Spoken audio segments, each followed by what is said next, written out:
There's no place where a greater concentration of people who are dedicated to the music of today, the music of the last 50 years, but also the music of tomorrow, the music that is yet unnamed, the music that we don't know yet, but that will exist because of the intersections and collaborations and the things that are ignited in this festival.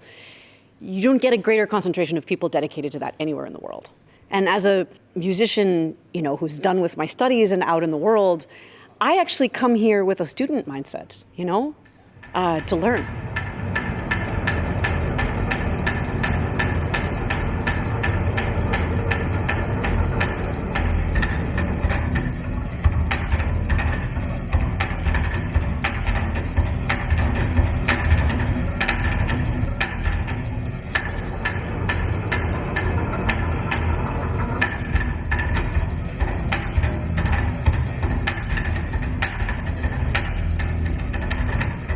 What Darmstadt is doing, I think, they are so much with the times and what is going on now, to the point where anything is possible here.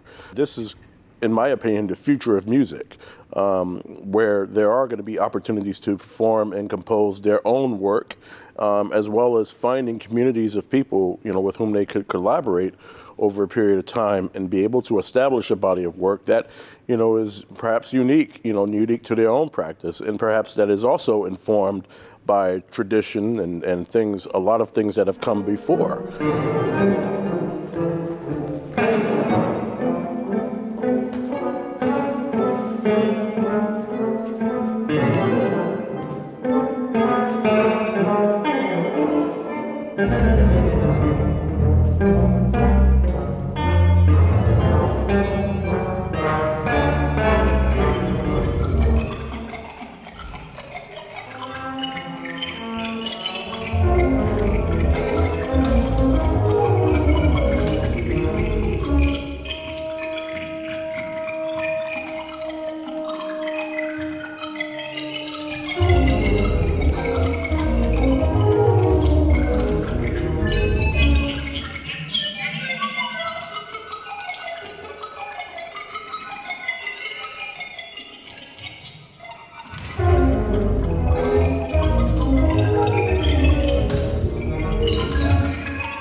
With this now. Yeah, you will create a really big feedback. We're making music together, so it's just quite simple actually, but we are from different parts of the world, kind of also different continents. And so there we're also talking about our positions and where we're from. We tell each other our worlds. We're also from different fields in music, some more academic, some more punk or DIY scene, or some techno scene. We have different kind of backgrounds, and we are learning from each other and exchanging knowledges, and yeah, it's been amazing.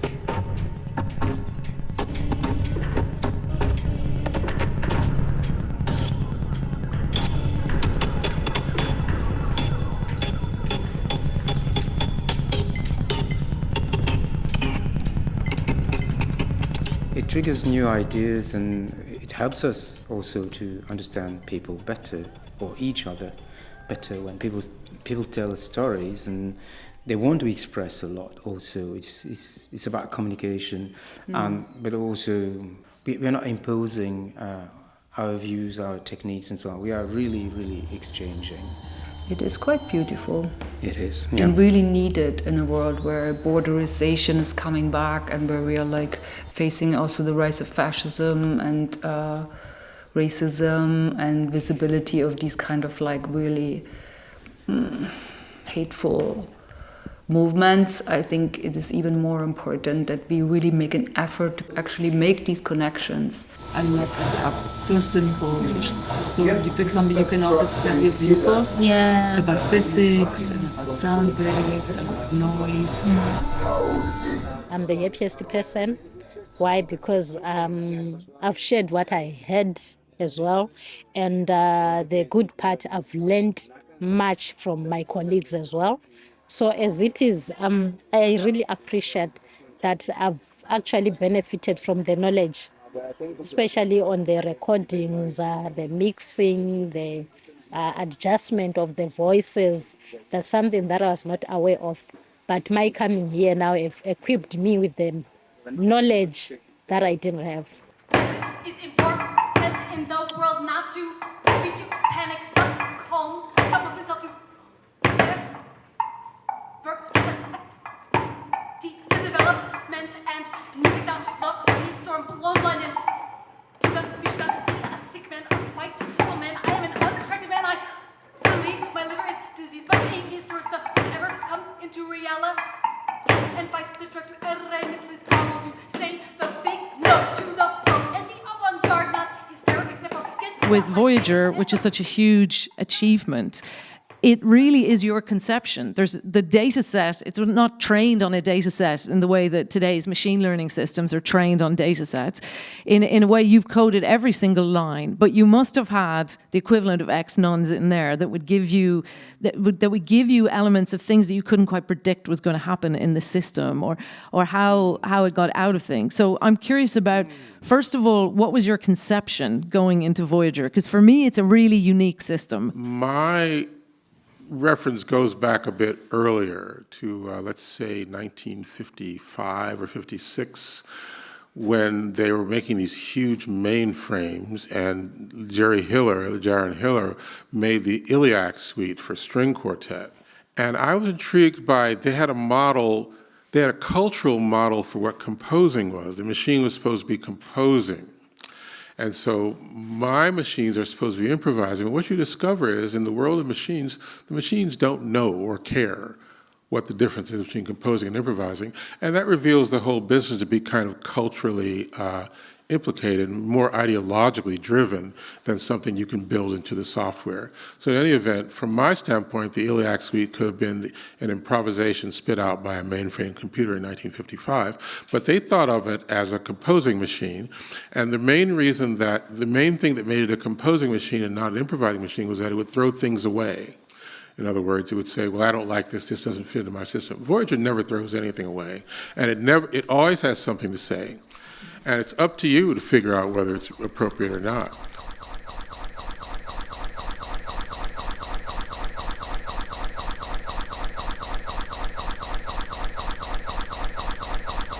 I work with something called the phantom word illusion, which is a language-based illusion. And there it's based on a very simple word structure, and then it's played in a special way through the speakers and so on. But in the mind of the listener, you start to hear words that are not necessarily there.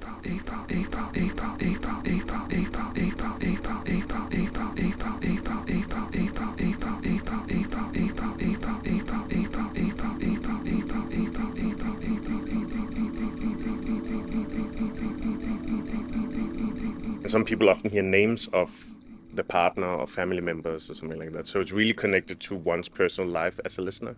And I also think that's very interesting in an international context, of course, of, for example, the Ferienkurse, and that people come from many different backgrounds and will hear words based on who they are, based on your subconscious mind and your language background or cultural background.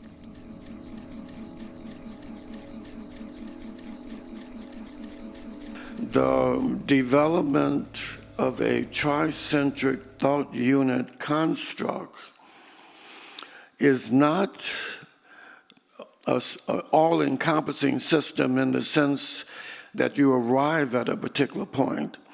It is not that at all. Rather, the tricentric thought unit construct is a system of becoming, but not a system of arrival. And that's important because I'm not looking for arrival. I'm not even interested in perfection. I am interested in activities which seem to be moving forward, and all I've ever asked from my students and from myself is do the best that you can do. And that is enough for me.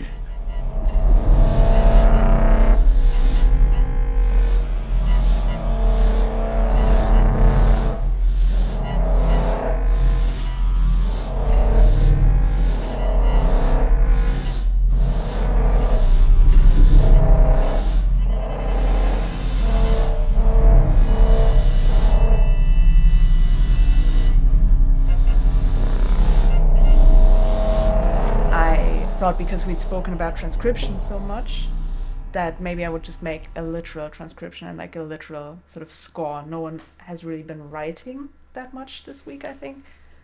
So I was like, maybe I'll just make some sort of score out of the pieces. And I split the stereo file into left and right again, and then transcribed each side. So it could be like a duo, either for two performers or for two groups of performers, I guess.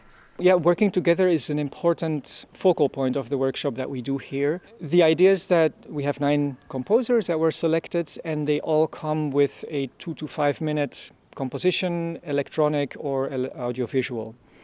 And the workshop lasts for 7 days, and each of the 7 days, the composer or the next composer uses this composition of the previous composer to elaborate on, to change, to work with, and then that is given to another composer. So it's like this chain composition actually. And even if then the end result is something completely different, if you know that it comes from this place of respect and really good-spirited way develop the work of the previous one, then that's totally fine. You're coming for the walk? Yeah, you might do a level which is for you. Which feels nice for you.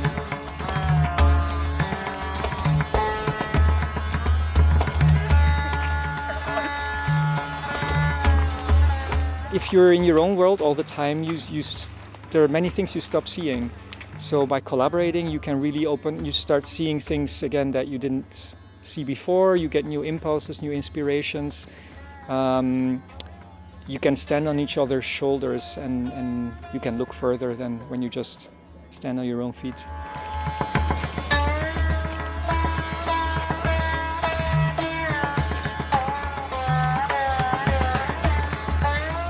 I think the beautiful thing about a course like this is that you meet so many people from everywhere, and not only from everywhere but with so many different interests, and they all come out in like the different musical practices that you hear in all of the performances. So I guess in the best way, I've been going to all of these performances kind of like a sponge, just soaking in all of the different experiences, the different types of music.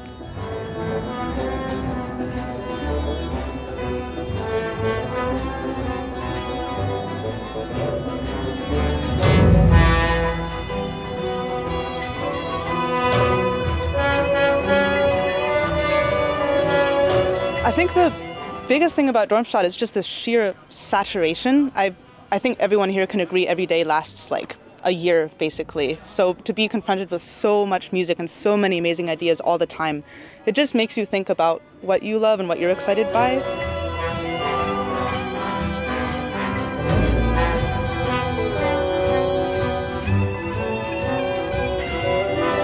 I mean, I've never been in a place like this where there's so many composers and musicians, and it's been super inspiring and special, and I've written so much music. It's just felt like very energizing, and of course everyone's really exhausted, but it's been like the best festival thing I've ever done, so super special, super special. I'm so happy, yeah, and I'll miss it quite a lot, but yeah, we're all getting sad because it's almost the end, but it's been so nice.